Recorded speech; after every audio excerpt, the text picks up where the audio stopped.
নমস্কার বন্ধুরা, কেমন আছো তোমরা? ভালো আছো নিশ্চয়ই। তো তোমাদের সামনে আবার একটি নতুন ভিডিও নিয়ে এলাম। তো আজকে দ্বাদশী, একাদশীর পরের দিন দ্বাদশী, যেহেতু নিরামিষ খাবার, তো একটু শাক খাওয়াটা প্রয়োজনে। দ্বাদশীর দিন সবাই একটু শাক খায়। জানি না এটা নিয়ম কিনা, তবে সবাই মানে আমিও সেটা মানার চেষ্টা করি। তো যাই হোক, শাক কয়েকটা তুলে নিলাম। দেখো আমার এখানে বাড়ির পাশে আমি কতগুলো বেগুনের গাছ লাগিয়েছি, কি সুন্দর হয়েছে। এখান থেকে আমি কিছু দু একটা কচুর পাতা আছে তুলে নিলাম, আর আমার বাড়ির পাশে দেখো চলে এসেছি। প্রতি বছর এখানে শাক খাবার জন্য আমি সরিষা, খেসারির শাক ছিটা খাওয়ার জন্য। তো এবার জলের জন্য লাগানো হয়নি, তো এই জায়গাটা একটু শুকিয়েছে জন্য আমি কয়েকটা বীজ ছিটিয়ে দিয়েছি। বেশ সুন্দর বের হচ্ছে, আমি দেখলাম। বীজগুলো ছিটিয়েছি পরশুদিন, দেখো একটা একটা করে বের হচ্ছে, ভালোই লাগছে দেখতে। আর দেখো গাছে কলা ধরেছে, কলাটা 2-4 দিনের মধ্যে পেরে নিতে হবে। দেখো শাকগুলো তুলে নিয়েছি, এখন ঘরে চলে যাব।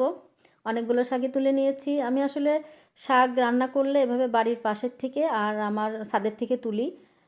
আমার বাইরের শাকটা আমি বেশি খাই না। ছাদে চলে এসেছি, 2-3টে মিষ্টি কুমড়ার ফুল পেলাম, তুলে নিলাম চপ করবার জন্য।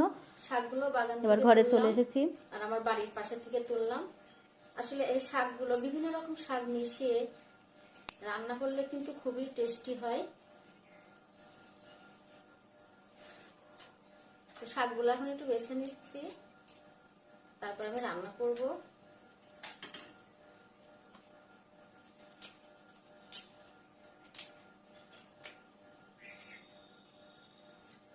এটা মৌলবী কচুর পাতা, এটা কচুর পাতার বিভিন্ন রকম মেশানো শাক। আমি ছাদের থেকে কিছুটা তুলে নিলাম, বাড়ির বাগান থেকেই বেশিরভাগ আমি একটু একটু করে শাক তুলে নেই যখন খেতে ইচ্ছা হয়।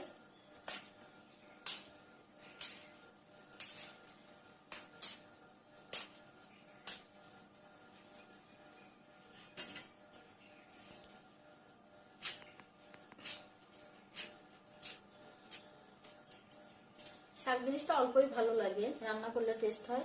বেশি শাক খেতে ভালো লাগে না। সব রকমের দুটো একটা করে পাতা হলে পারি অনেকগুলো হয়ে যায়।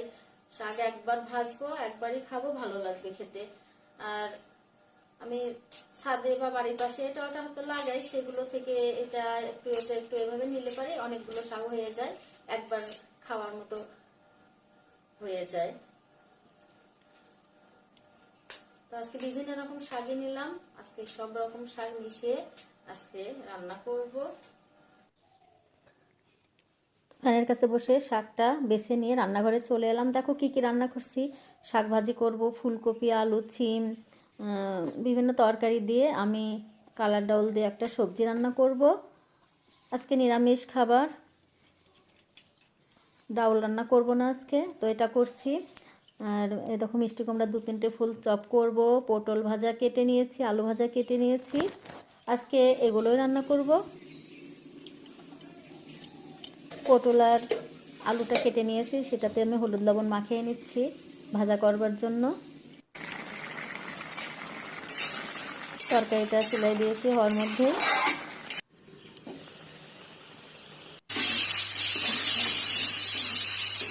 শাক ভাজাটাও হয়ে গেল,